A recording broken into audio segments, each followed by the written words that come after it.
Hey guys, how's it going? Kripparrian here. So it's been a while, but we're going to bring back top decks of the week because we have a new expansion, and with the new expansion we have lots of crazy decks, and typically I highlight decks that are just really fun, have really cool interactions. Certainly I've shown you guys some of the best win rate decks, but that changes day by day, and there isn't a whole lot of focus on what's actually the best thing to play at any given time. So that's what this video is about. We're going to go over the top 3 decks in the game at this very moment. The metrics that I use the win rates based off of Hearthstone replay, and I use the bracket ranks 1 through 5. I feel those are the most competitive.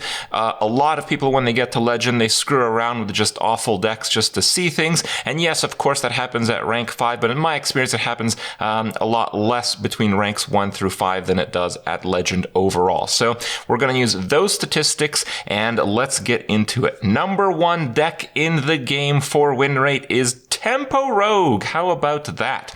Tempo Rogue features a fairly standardized list. There's a lot of different Tempo Rogues, but they have very small variation between them. The deck list that you see on the screen is the highest win rate one with over 1,000 game sample size, and it features key cards, raiding party, so you can draw yourself a specific weapon. We'll go over that in a second. And pirates. Pirates are still very good, as it turns out. The next key card is Waggle Pick. This is the specific weapon that you want. You have a lot of charging effects in this type of deck. You also have a lot of powerful battle cry effects in this type of deck. So the death rattle of Waggle Pick is actually a large advantage, not a disadvantage. Unless, of course, your opponent uses weapon removal, which it's important to note that just about everyone uses weapon removal. So Waggle Pick, it's a very key card to the deck, but it is a bit of a high roll. Sometimes it works out when your opponent doesn't remove it. Sometimes it doesn't work out so well. You have to be very cautious that your opponent is likely to remove it, so you shouldn't have minions on the board that are not advantageous to bounce. Key card number 3 is Evil Miscreant. This card is new in the expansion and is particularly strong for pumping out those little lackeys. The 1/5 stat line is very strong. It sticks on the board for buffs, for bouncing, for just kind of board control around small things. Most of the minions in the Tempo Rogue decks have a fairly flat stat line. You're looking at like 3/3 minions for 3.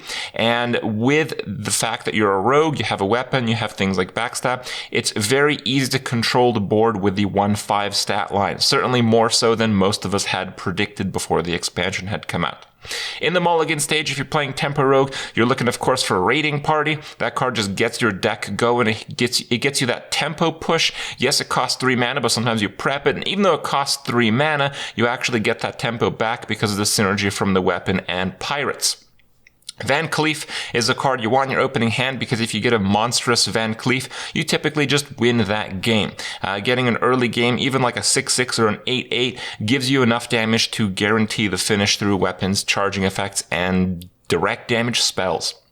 Evil Miscreant is the 3rd card you want in your opening hand. As I mentioned, it just gets you going and protects your normal statted minions, and it's just very strong overall.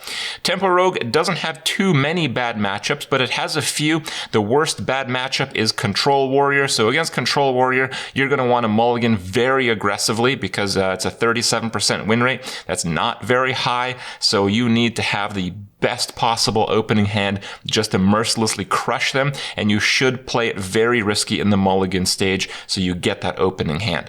43% against Bomb Warriors, the next bad matchup. Not too bad, but still, it's a bit of a bad matchup. You're going to have to just, steamroll them off the bat, much like Control Warrior, so take those risky mulligans for those key cards. And the last bad matchup is Dragon Warrior. It's basically Control Warrior with dragons, but it's only 47, so we're getting close to the 50-50 matchups. And Dragon Warrior, you just want a pretty good opening hand. I think at 47%, if you consider yourself a good player, you can take it a little bit safely. Second best deck into the game is Token Druid. Now, this is not a surprise, except for the fact that it might not be the #1 deck in the game. That certainly surprised me. Token Druid, after a few days of play, the finalized lists were out there, and this is the deck list. That's the #1 deck for Token Druid right now. This deck is crazy. I mean, crazy. Token Druid is near unstoppable right now. The amount of bad matchups it has is stunning. I've never seen anything like this before. Now let's get to the basics. What makes Token Druid work? Well, you get a lot of early game cards, you get a lot of swarm effects, but there's very few high power early game cards. The deck kind of relies on Acorn Bearer. That's the first key card. You want this card in your deck. This card is so broken. It gets you started. It's the turn 1 play. And if your opponent is wasting time in the early game removing the Acorn Bearer and the squirrels that follow up, that's almost a guaranteed loss for him, because you're going to go uncontested when you start swarming the board turns 3, 4, 5, and then on. Keeper Steladris is an extremely powerful card. It gives you sustain. A lot of the early Token Druid lists had some form of card draw, some form of card creation. Keeper Steladris basically filled that role, where if you're using Power of the Wild, a few other cards that have, multiple choose effects, it basically gives you the card creation that you need to sustain. So you don't need low tempo options. Keeper Steladris is a 2-cost 2/3 that essentially draws you key cards by multiplying the ones that you play. Extremely strong card.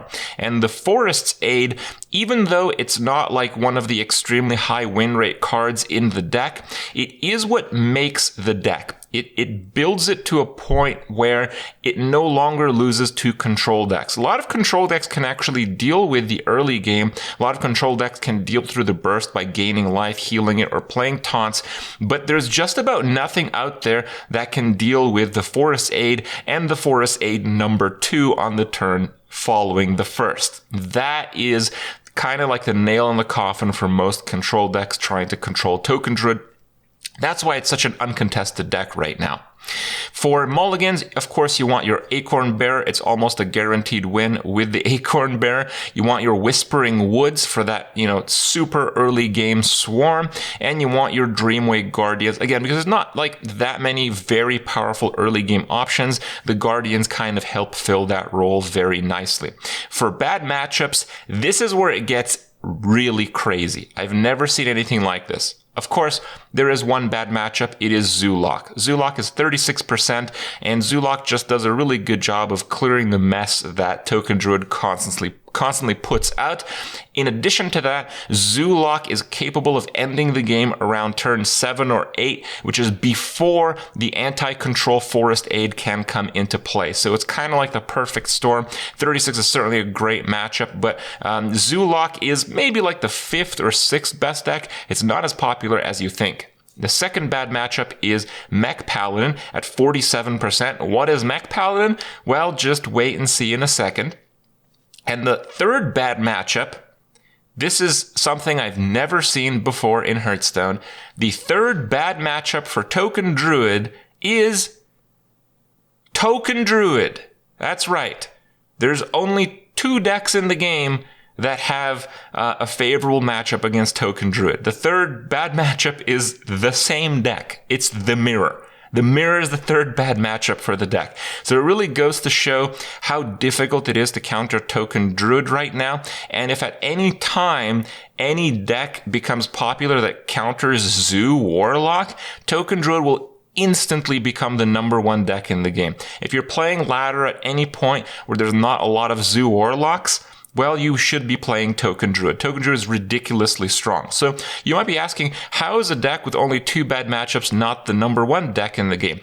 That's because it doesn't have that many crushingly good matchups. So there's almost nothing besides like Zoo Warlock, there's really nothing that does very well against Token Druid.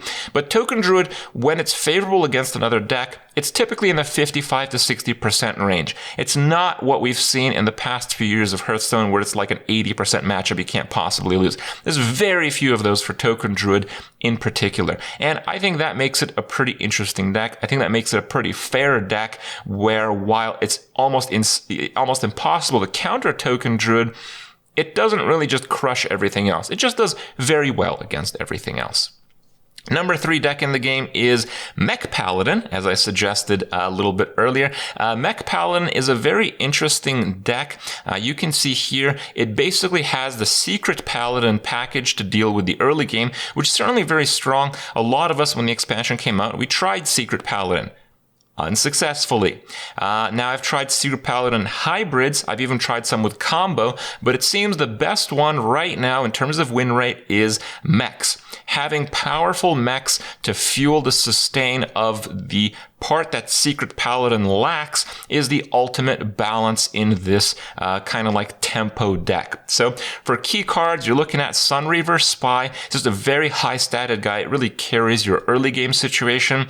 You're also looking for Ziliax, and Ziliax just piggybacks on your already powerful mechs and just becomes completely out of control. It's the center point of the healing from your deck, and it is the most powerful mech in your deck. Considering it's Mech Paladin, that's a pretty key spot for the card.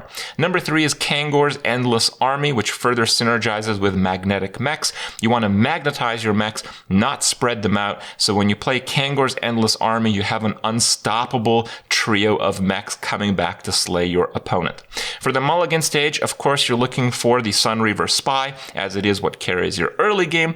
You're also looking for the Bellringer Sentry. On one hand, the Bellringer Sentry is not that powerful of a tempo card, but on the other, it siphons 2 secrets from your deck, making you have much better draws overall throughout the remaining turns in the game. As such, Bellringer Sentry correlates very well with winning games.